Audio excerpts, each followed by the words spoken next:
Having been involved with property for almost 20 years now, I wanted to talk to you about a few things that estate agents seem to consistently get wrong. And I see this happening so often by different agents all over the place. It annoys me so much that I just had to make a video about it. Okay, so my channel is mostly about helping you get control of your money, but that extends to business too, right? Given my experience in this space. So this seemed like a worthy tangent to talk about. Let's go. There are 3 things that all estate agents should be doing. The first is to take time to understand their buyer, because you'll save yourself valuable time and keep your customers' trust that much more. Let's say a buyer's budget is £600,000 or 600k. Then you might think it's worth sending them to properties that might be 10-20% over their budget, because we all know that sometimes lower bids do get accepted, or there's a simple negotiation to be had. And you may be right, but if you've got a buyer that's dependent on the sale of their current house to fund their next property, and that's all the money they have to take into account stamp duty, legal fees and all that stuff, then sending that buyer to properties that are consistently way over their budget just doesn't make sense.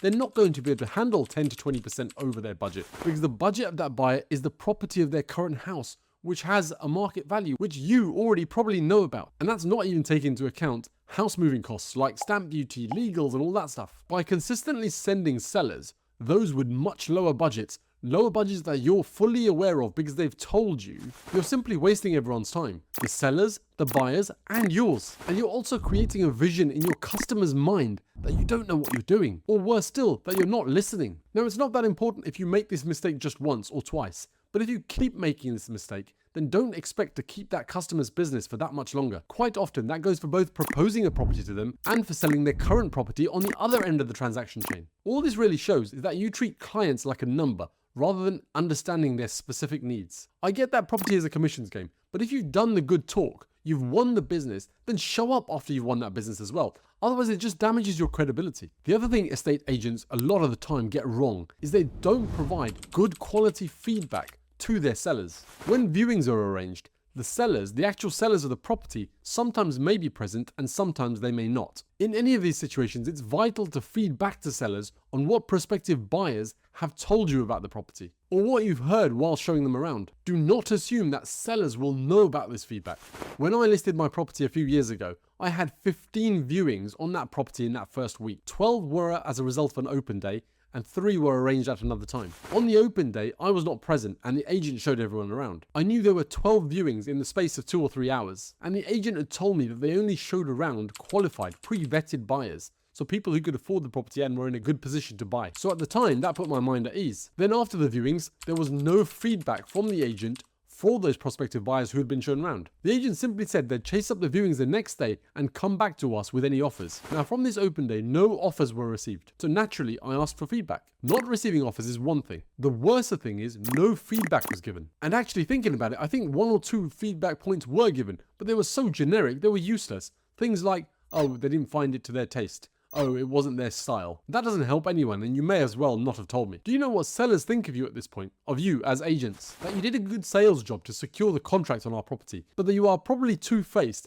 and did a complete 180 the moment the contract was signed. Or sellers may be thinking that we made the wrong choice and would start looking for alternative agents straight away, even if it's just to keep them as a backup. Or that perhaps the property is wrongly priced and you gave us bad advice when we started pricing it together. Or perhaps that the property might not even be worth selling if we're not going to get the price that we want. 3 other viewings were done by the agent, but this time I was present for all 3 of them. And I don't like sitting still, so I knew I was going to ask some questions. I asked what is the best thing that they liked about the house, and funnily enough, what didn't you like about the house? Really non-obvious questions, right? This is when I found out that parking outside the house was an issue for them, because when they arrived at the property for their viewing, they had to park quite a bit of a distance away and then walk up a hill before they got to the property. This put a negative slant on their entire experience of the property before they had even entered the house. On top of this, 2 of them questioned the triangle at the top of the house, and they said it didn't quite look good and didn't give off a good picture of the house from the exterior. And that triangle is something we'd discussed as a family before we'd even listed the property.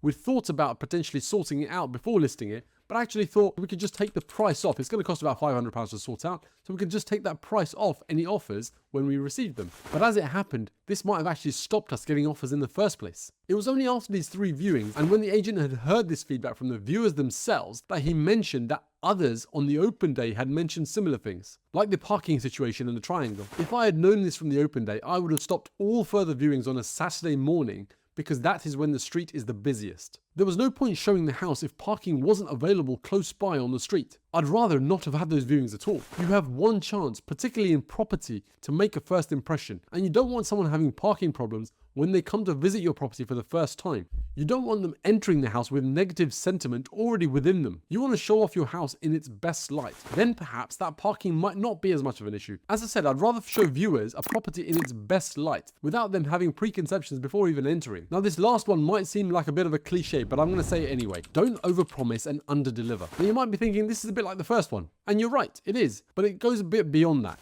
Once you get a property contract from a seller, if you're turning around within a week or two and trying to get the seller to reduce their asking price, the one which you helped set with them, then you're probably not showing yourself in the best light. You may understand that the market on an open day has spoken, and even your best estimates were wrong. But from the client's perspective, you've done 1 to 2 weeks work and are now asking for an immediate discount to the asking price just to get the deal done. Remember, the client doesn't know what's going on day to day. Clients only see what is publicly available, so a property listing on Rightmove or Zoopla perhaps, and then it's all what you tell them. You have to provide detailed feedback from viewers and other prospective buyers. Provide sellers with recent updates in the property market that weren't available when you first met and signed the contract, and more importantly still, that weren't available when the property price was originally set. Continuously provide them with statistics on recent sales, on offers you have received. Don't just assume they only wanted to know this before the contract was signed. They want to know this continuously, even when you're trying to sell their property for them. So if you are asking your seller to reduce their asking price, essentially you need more evidence to back this up. Or maybe even set the scene from the beginning, that you will hold an open day, assess interest and price ranges, and then review and discuss price again. This way clients will know right from the outset that the asking price might need to be revisited again after the first 2 weeks. Setting expectations at every step is vital, particularly when things might have to change. Once those expectations are set, try not to deviate from them as far as possible. Build in review points from the start so it's all planned and known about. Okay, rant over. Those are the 3 things I think every estate agent needs to know. Now I do videos on money and personal finance, so subscribe if you want to see more. Go on, you know you want to. In the meantime, this video on mortgage tips is something you might want to see next.